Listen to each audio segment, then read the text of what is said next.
Hello everyone and welcome back to the SteemTrail Gaming News. Today is the 18th January 2018. My name is Kralizec and I will be your host for this evening. Today we're going to look at 3 different stories. We're going to start with a huge Nintendo announcement that nobody expected of do-it-yourself peripherals for the Nintendo Switch. Then we're going to take a quick look at a newly announced, well, not precisely announced, but a new alien shooter games in the works. And lastly, we're going to take a look at the Overwatch League, which has drawn over 10 million viewers in the first week. But let's begin with Nintendo, as yesterday Nintendo was like, so yeah, get ready, we're going to have an announcement. And, well, they had it pretty early on. And their announcement is a new series of do-it-yourself accessories for the Switch called Nintendo Labo. I honestly have no idea what to think of this. So, what exactly this is, these are like cardboard boxes, pre-cut, so you can sort of assemble them into accessories for your Switch. The accessories range from pretty obvious things like a gun, a fishing hook, or piano, or even like kits that could make it become a racing bike, or to play as a giant fighting robot. The video makes it look really, really cool. I will admit that. Especially the piano looks amazing, and the robot punching. Those two things look just freaking gorgeous and just really fun to use. On the other hand, this seems like a sort of a money grab from Nintendo, as the real cost of making these things will be close to zero, as cardboard boxes can be bought probably at, let's say, $100 per ton, maybe even less. I honestly have no idea about cardboard box prices, and the cutting will, in sufficiently large numbers, be incredibly cheap. Probably the most expensive thing about this will actually be shipping. And they've been announced of prices that range from $70 to $80 with, if you want to get some like stencils, stickers, and colored tape for additional $10, which if you just went to any place that sells these, you would probably get them for like $2. I don't know. I sort of wish these things will catch on, but I think they will catch on differently than Nintendo hopes. What I hope is that they will initially sell them, and few people will buy them at this premium price, figure out how exactly these cardboard boxes need to be cut, and then sell them at half the price. Then I think these things might have a chance to succeed in the market. If this doesn't happen, like, who will buy a cardboard box for $80? Even though it's pre-cut and you can assemble into controls for, let's say, Mario Kart. I just don't know. Nintendo are calling these things Toy-Cons because, you know, they have Joy-Cons like joystick consoles or whatever. These are Toy-Cons. And the way they work is essentially, so you pre-arrange them. They usually have some rope in them so you can move some parts, etc., etc. You stick in a Joy-Con inside of it. You stick your Switch inside it, and then you can use it. And it looks fun. It really does. And it makes you engage in gaming sort of in a similar way to how the original Wii did by moving. And it could be an incredible tool for small children, which it's obviously aimed at, especially when you consider there's a $10 accessory of essentially stickers. But why is it... Why? Who came up with this idea? I understand why it was approved, because it's an easy way to make money, because, as I said already, buying card box and cutting them is incredibly cheap, so if you even make like 10,000 of them, they will sell, because Nintendo fans are very dedicated and they will buy them up like, I don't know, iPhones. But I don't know. it just seems weird. I sort of really hope that the plans get online and people will be able to just buy a cardboard box and get it out themselves at a fraction of the cost and make these accessories themselves. Maybe even people could come up with their own accessories for similar purposes, you know? Like, for example, there's a steering wheel and a pedal you could use probably for games like Mario Kart or other racing games. Maybe the steering wheel is too small for you. Let's just make a bigger one by expanding the design. And similar things. Seriously, who came up with this? I really want to know who came up with this and have a look inside his brain, because the inside his brain is either just total money grabbing everything, or it is a genius of design.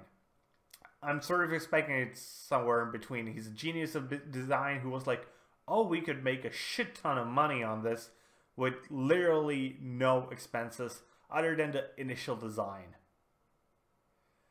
Seriously. On one hand, looks amazing. On the other hand, it's freaking expensive. On the third hand, Nintendo fans will buy them up like Apple fans buy iPhones in troves. Okay, let's move on to our second piece of news for today. We're going to take a look at a new Alien game in the works. So, what we know of the game is that it will be a shooter. It is coming from a studio that is called Fox Next Games, which is a pre-new games of Fox. And the studio in charge is called Cold Iron Studios. By the way, these people have worked on games like Doom, Borderlands, Bioshock Infinite, and many more.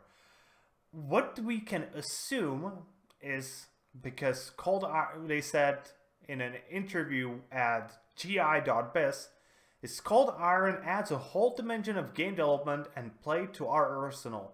Long play sessions, MMO targeted to PC and console gamers. The kinds of games Cold Iron develops will enable us to deeply explore the worlds of our franchises, starting with the Alien franchise. So this sort of suggests to us that the game could even have sort of a MMO component to it. If not that, at the very least we can like expect a very heavy multiplayer focus. So my personal guess will be that this will actually be what's it called? Now I have a hole in my brain. You know, so let me just explain what I mean, because I can't remember the word. One player will be playing the alien. He will be massively overpowered, but he will be trying to fight, let's say, 10 Marines. That is my personal guess is how you will play the game. How the hell is that called? I will remember in a while, I'm pretty sure. Other than that, we really don't know what to expect from this game soon. Hopefully we will get more information, as I love the Alien franchise. This is one of the best horror franchises out there. And the games we had got in the past have been either completely brilliant or they had suck ass. And a game that would feature... Man, I still cannot remember that word. You know, the one where one is strong and the rest are in numbers. Multiplayer for Alien sounds completely awesome. Okay, our last piece of news for today is about the Overwatch League. So if anybody doesn't know by yet, Overwatch League is the series that tries to take esports to a bit of a higher level, with actual teams that are based in cities or even states at this point. A league system where you have points that you need to accumulate over the course of a season, etc., etc. Just like any other sports like football, hockey, baseball, basketball, many other sports. So in the first week, the Overwatch League has attracted over 10 million viewers, and the average has been 280,000 viewers per minute. That is an insane number. Just on the first day, the average has been 408,000 viewers per minute. Obviously, I'm going to expect the numbers to slightly drop over the course of the next following weeks, maybe months, as people will want to watch in the beginning to see if it is their cup of tea, and some of them will discover it isn't. Though over time, I'm also expecting people who weren't initially drawn into it, maybe like, okay, I'll watch one match, and then they discover they actually enjoy it. The real question is, can they make this last a long time? It is Blizzard, they really know how to conduct business, so I will assume that they will be able to keep it at least profitable for a decent amount of time, thus sort of kickstarting this new branch of the esports industry. Many of you know I'm not particularly a fan of esports, as I prefer casual gaming, and that's where I aim my reviews, at casual gamers, not at esports fans. But esports will still bring a lot of money into the industry if done correctly, and that's what I'm hoping for. And with that being said, that's going to be it for today, guys. I hope you enjoyed today's video. If you did, please consider giving us a thumbs up here on YouTube and subscribing to our channel. If by chance you're watching this on Steemit, maybe you want to give us an upvote and follow our blog. Either way, you should comment. Tell me what you think of Nintendo Labo. I'm really baffled by it. Yeah, and be sure to tune in tomorrow for more gaming news, as we are a daily source of your gaming news every single day. That's going to be it for today, guys, so see you guys later with more gaming content.